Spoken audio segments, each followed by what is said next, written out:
We work hard as physicians to take care of the health and well-being of our patients. But when it comes to our money, do we have the same condition of care? Probably not. Let's change that together. Welcome to the Financial Freedom for Physicians podcast, where we'll fight and advocate for your financial literacy. As always, I'm your host, Dr. Christopher Liu. Thanks for being here. Let's jump into the show.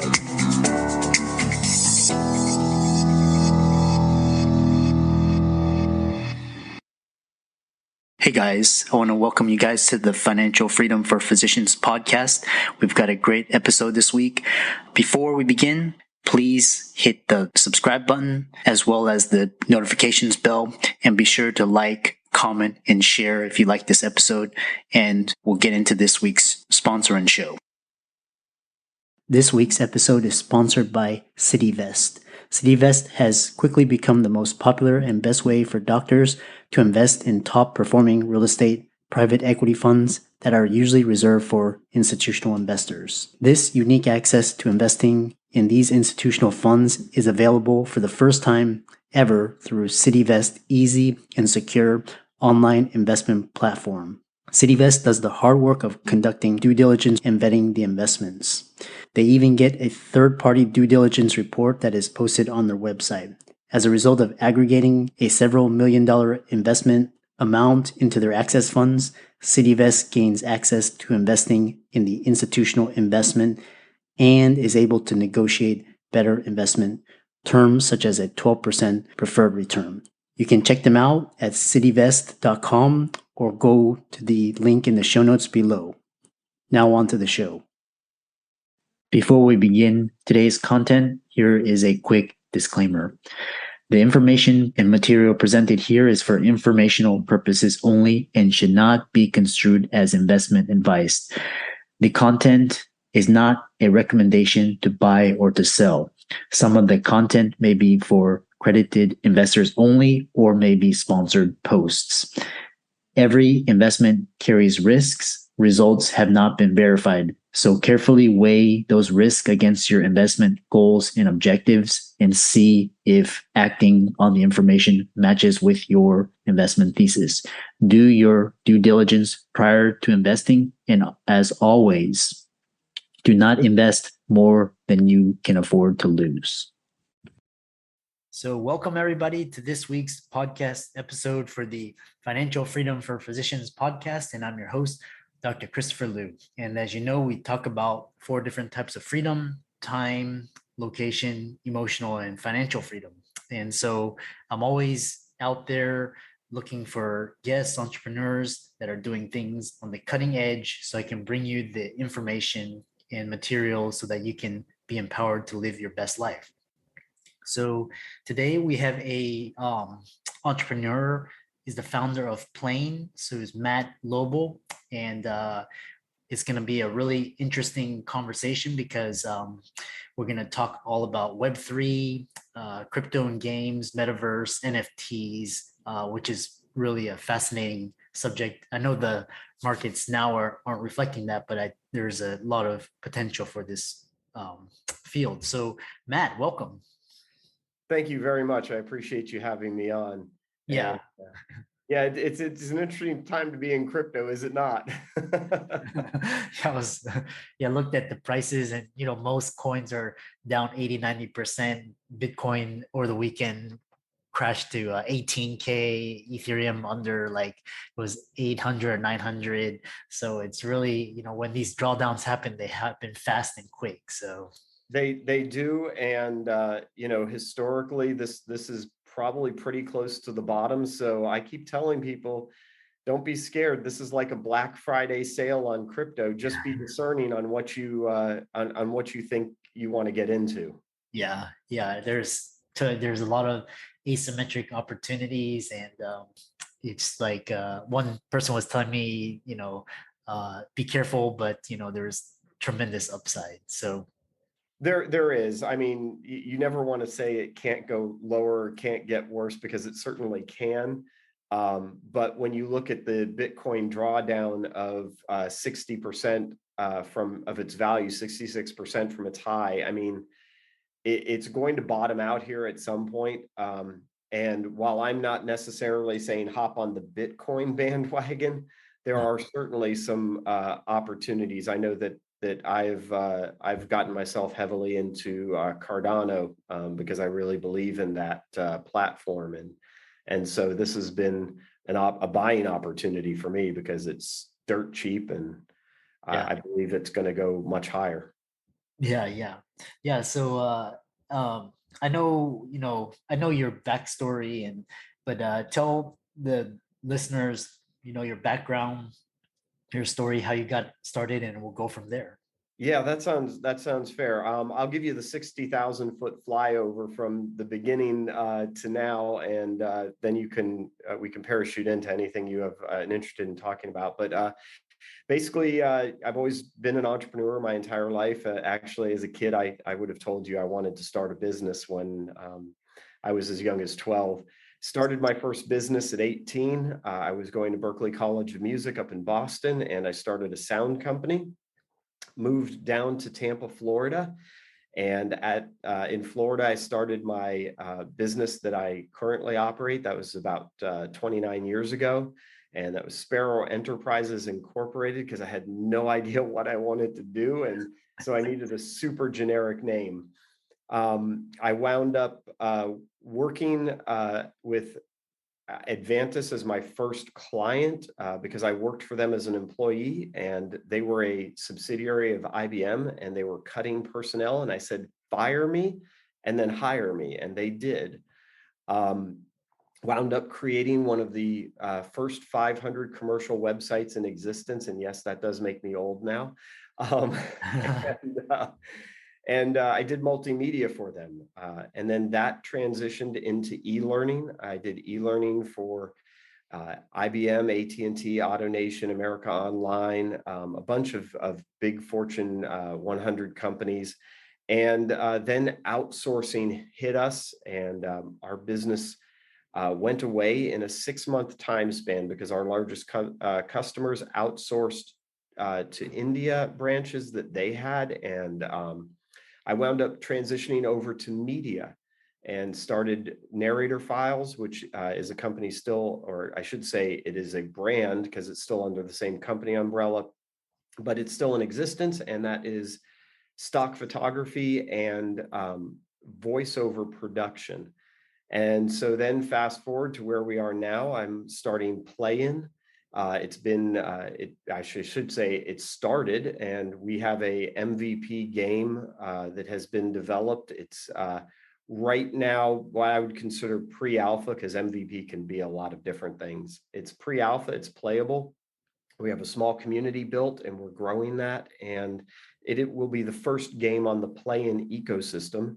And the PLAYN ecosystem will be a blockchain-based game ecosystem with APIs that will allow the transfer of assets and currency between games, and it will all be based over a metaverse.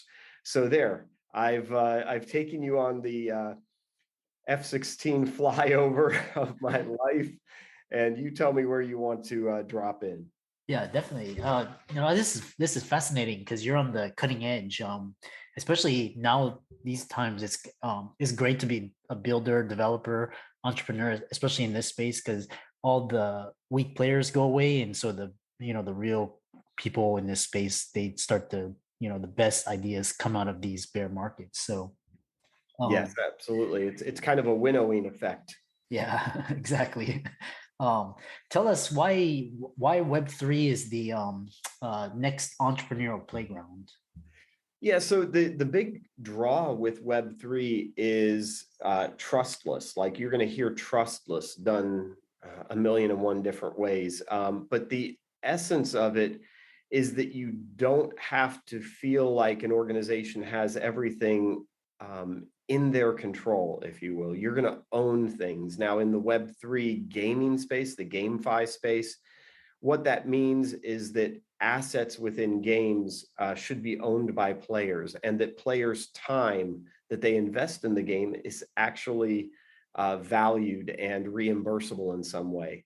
It means different things in different spaces, though. Like in social spaces, the Web3 social sites are ones in which you own your identity. And if the company wants to use your identity, they have to get permission from you. So there's an environment that's being set up where distributed environments allow the users, or in my case, the players, more control, more input, and more value than what they have previously seen. That's really interesting, and I'm really curious, especially with scalability. Like, what how is blockchain gaming the future of the gaming industry?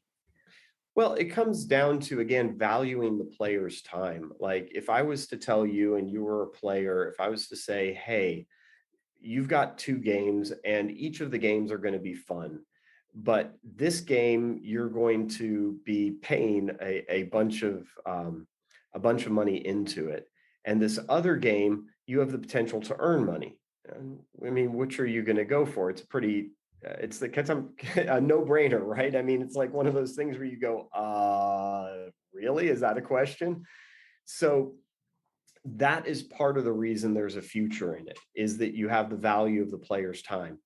But there's also the aspects of what we're building, which is kind of unique, and that is transportability of assets. So previously, if you were in a game and you got a really cool skin, and for those listeners that may or may not be aware of what that would be, in a game, a skin is just the way a character looks. So you got a skin, and then you decided, I'm really not into this game anymore, and you decide to play a different game. Well, the skin that you got, and you probably paid for it, it's gone. You have no way to recover that. There's no transportability. There's not even ownership. Like you own it, it's in your account, but that's it. In the games that we're creating, first of all, any asset within the game can be bought and sold by players inside the game. So if you got that skin and you're like, hey, I really don't need it, but it is a cool skin, you put it in the auction house and you sell it to another player. They then own that asset. And let's say that they say, Darkland Wars, which is our first game, Darkland Wars is cool, but I'm kind of done with the genre. I want to go into first person shooters. You take that asset and you could sell it, and then just take the money out of the game. But you could choose to transfer that asset, and maybe it goes into a first-person shooter game where it transforms a little bit, most likely, because we want to keep game integrity. We don't want to bring a skin in that looks really radically odd in the game, but you could then use it in another game. All of our game objects are going to be usable in the metaverse. So you could bring it into the metaverse and show your friends who don't play Darkland Wars, hey, check out the cool skin that I got. And that's really revolutionary for games. Yeah, yeah. Um, it's so interesting because they say that gaming is the dark horse, because there's like so much talk about games, and then I think it may be early. We have like early adopters and developers such as yourself. We hope you don't mind this brief interruption from one of our affiliates. Doc to Doc is a personal lending solution designed by doctors for doctors. We understand that doctors' financial situations change faster than an insulin drip in ketoacidosis.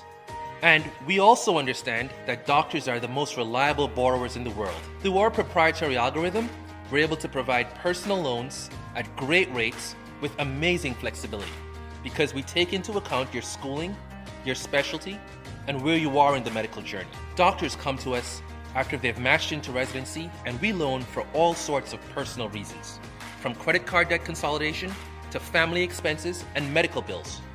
We speak with everyone who applies for a loan and offer fixed interest rates and flexible term options without prepayment penalties. If you're a physician looking for a personal loan, fill out our application form now. It only takes 3 minutes, and we'll get back to you with a decision within 24 hours. What are the various issues that need to be overcome within the blockchain gaming industry in order for it to reach like a iPhone moment or just like mainstream adoption? So that's a great question, because it's kind of what we're focused on with PLAYN. There's a $180 billion market. I mean, wrap your head around that for a second. It's a lot of cash. Yeah. $180 billion gaming market. It increases every year. There is no bear market for games. Crypto games only account for 4 to 5 billion of that. And when you reflect on what I said earlier, which is it's a no-brainer, like why would you rather pay than earn? You've got to say, well, there's a reason, right? I mean, it's not like this was invented yesterday. It's been around for a few years. And we've identified several pain points. There's technological barriers. So if you're to play, let's say, Axie Infinity today, which is the largest crypto game that's out there, the very first thing you have to do is you have to install a wallet. And a lot of folks, gamers included, are going, a wallet? What's that? So there's a technological barrier right there, put right in front of you. And then there's a financial barrier. The same game, your minimum investment would probably be a couple $100 to get the little characters you fight with. To get a competitive team, you're dropping $1,000. So without ever playing the game, it's asking you for money. So there's a financial barrier. And then there's a gameplay barrier. A lot of these games are made by people who are not game designers. They're technology people. So they're just not fun. I mean, I don't know how else to say it. I'm not trying to be cruel to them, but it's just not fun. So what we're looking to do is distribute the games through traditional channels, Apple App Store, Google Play, Steam, as well as through direct downloads.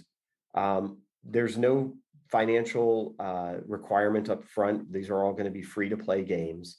And the technology barrier is removed because we're not going to ask you to hook up a wallet when you first start playing. If you want to move funds down the road, then yes, you have to hook up a wallet and the game will walk you through the process. But at that point, you're kind of motivated to do it, right? I mean, you've got money at play now. Uh-huh. Here's the main gist of this. In order to hit the mass market, you've got to make everything easy, because any game developer will tell you the toughest thing they have to do is stop a player from uninstalling the game in the first 5 minutes. And the next toughest thing they need to do is stop them from uninstalling the game in the first 24 hours. So when you look at those barriers and you stack them on top of what is traditionally a difficult churn rate, to you basically limited yourself to $4 to $5 billion out of $180 billion market. Yeah. We're going to change that. That's our goal, is to change that and bring crypto games to the mass market. Yeah. I'm also curious, how is really just like in terms of traditional games, because before you had like Xbox and now you have like online and is streaming, and then how has blockchain really changed gaming? Just, it's that's my own curiosity. From a distribution standpoint, is that kind of where you're heading with that? Yeah. Because Why would somebody utilize a blockchain game versus just a standard like PlayStation 2? They can go online, or Xbox, or something like that. So really what we're talking about distribution channels. When we start talking about, PlayStation, Xbox versus web-based, because they're all going to have crypto eventually. Uh-huh. I mean, that's the way things are headed right now. What you see is that the big players, your Xboxes, your Nintendos, your Microsofts, they're all doing what I would call toe dipping in crypto, and they're screwing up some, and some things they're getting right. But big players are generally scared to go into new markets. They want to see how things shake out.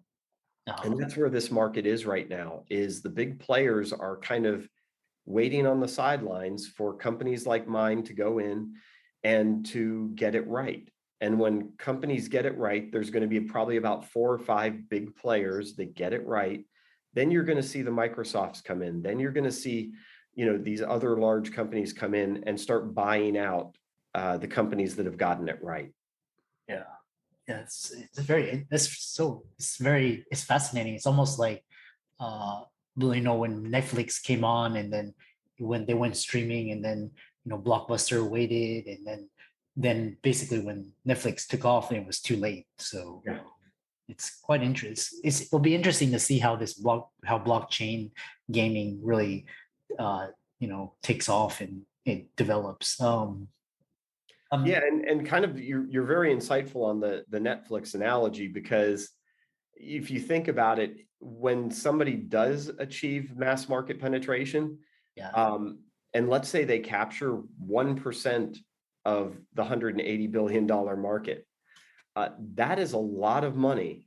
And it's going to be very hard for a company to come in and put an offer on the table to buy out that company. It's going to be have to be a pretty massive offer. yeah, yeah. Yeah, it's almost like because OpenSea with NFTs, they were like they're the biggest, and then like you see like Coinbase try to launch their NFT marketplace, but hasn't been doing well just because they don't have that first mover advantage. So this and then this I'm gonna move on to PLAYN, which is really interesting. So which blockchain is the PLAYN ecosystem built on? Is it Ethereum or Polygon, or tell me more?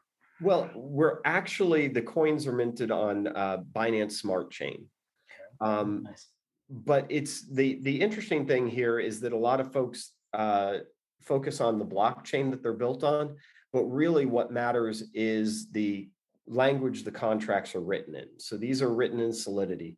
And the reason that matters is because these contracts are built on a standard that can be transferred to other ERC20 chains. So technically, the contracts that are written on the Binance Smart Chain can also go over to Ethereum, can go over to a variety of other chains. And what we're going to be very careful of as we move forward is not anchoring ourselves to a single chain.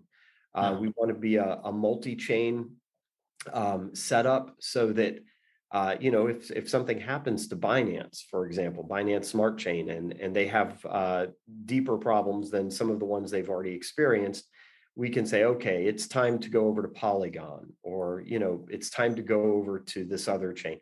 So there's opportunities for security in the sense of what you're basing your system off of. Yeah, that's interesting. You have like these ecosystems, like you have like the Atom ecosystem, and then you have like the Thor chain ecosystem, and is like it incorporates like all of the, for example, like Binance or Ethereum. So I think I think we're headed towards like a multi-chain world. So Yep. yeah. I was actually talking with the gentleman who's the CTO for Thorchain, and was talking a lot about the multi-chain protocols, and very fascinating conversation. But that's a little bit deeper in technology, to be quite honest, than I get. I was swimming in my conversation with him. My CTO would love the conversation, but me, I was swimming a little bit. Yeah. I'm also curious how the PLAYN ecosystem plans to incorporate NFTs, because you mentioned crypto, and that's going to be like the way to like pay for skins and things. I'm curious how you plan to incorporate NFTs and how they'll be used. So that's a really interesting question, because to put it very bluntly, the way NFTs have been implemented in games to date has been a scam. And that's why you get very mixed reactions from gamers when they talk about NFTs. Here's the way I set up the analogy. I'm going to sell you a Ferrari, but then I tell you on the back end, hey, you've got this Ferrari, but you've got to keep it in my garage. And you wouldn't buy that. I mean, nobody would. It's nonsensical. But that's what NFTs have been set up as right now. If you have an NFT, you have a marker on a blockchain that says you own this. But if the person, or the entity, I should say, that sold you the NFT decides to stop hosting the NFT on their servers, you have nothing but a marker on a blockchain. So I mean, it like I said, it's basically a scam. And the way that currently it's been implemented. So the idea and the concept is good. Like the idea and concept is, hey, you own this and you can do with it what you will. And that's what we want instinctively as human beings. We like owning things, right? Yeah.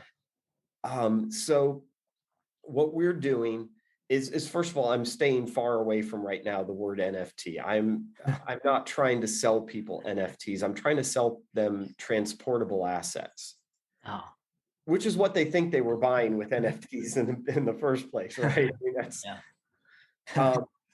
and what we're doing is we're doing our graphical standard is based on the USD standard that NVIDIA and Pixar created. And that graphical standard is designed to allow interoperability between systems. So when we create something, what we want it transportable between our games. So that cool sword, the cool skin, whatever that is, transportable between games. We also want it transportable between our games and our metaverse. But I'll take that one step further, because we don't want it just transferable on ours. We want you to be able to take things that you've gotten in our game and go to another open metaverse and be able to transfer those assets into that open metaverse and use them there. Because otherwise you really don't have anything but a Ferrari in my garage. Yeah. Yeah.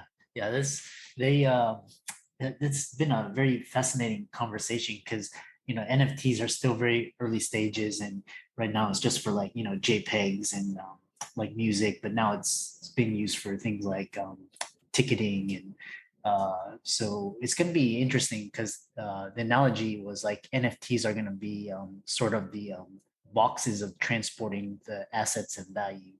Are really cool use cases for them. I mean, you mentioned the tickets and basically collectibles, but there's got to be transportability, because without transportability, you're locked into, like, if it's an NFL ticket, and I saw that at a game recently, is I could buy a NFT of my ticket. Yeah. That's super cool in a certain sense, but unless that's transportable, and I know that the NFL is not going to get bored of it in 5 years and just delete the asset. It doesn't have that lasting value for me. Yeah. This has been a really fantastic conversation. I know people may want to find out more about you, go to your website, contact you, or even work with you. So how can they do that? I'm a pretty easy guy to reach. I even give out my email. I guess maybe I'll stop doing that if I get more than a couple hundred emails a day, which is about where I'm sitting. But anybody who wants to reach out to me can do so at Matt, MATT, at PLAYN, PLAYN.co.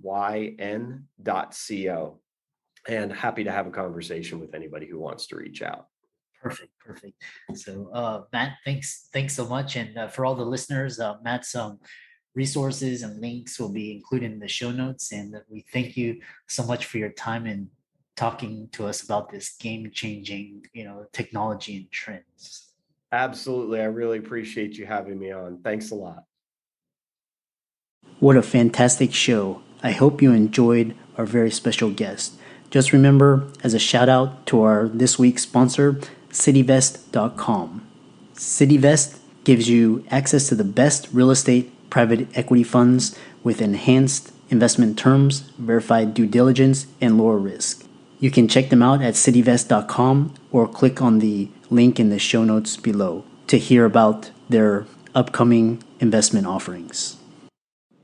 If you enjoyed that episode, don't forget, that's just the free content. We also have paid premium content subscription with better guests, information, updates, and discussions that can't be accessed anywhere else. You can subscribe to our premium content by clicking on the link in the show notes below to subscribe. Just a quick note, members who sign up for the bottom floor price introductory the first year will be grandfathered into that price for life. I expect the monthly subscription amount to increase quickly next year and the year after, so don't delay. I'm excited that you made it for another episode. You are truly the best. If you've been following the show for a while, you know that my passion is to bring you the education you need to find your path to financial freedom. Please come back week after week for new content, new resources, and great guests. Until then, if you haven't already, please be sure to check out the website, www.drchrislumdphd.com for more support. I'll see you next week.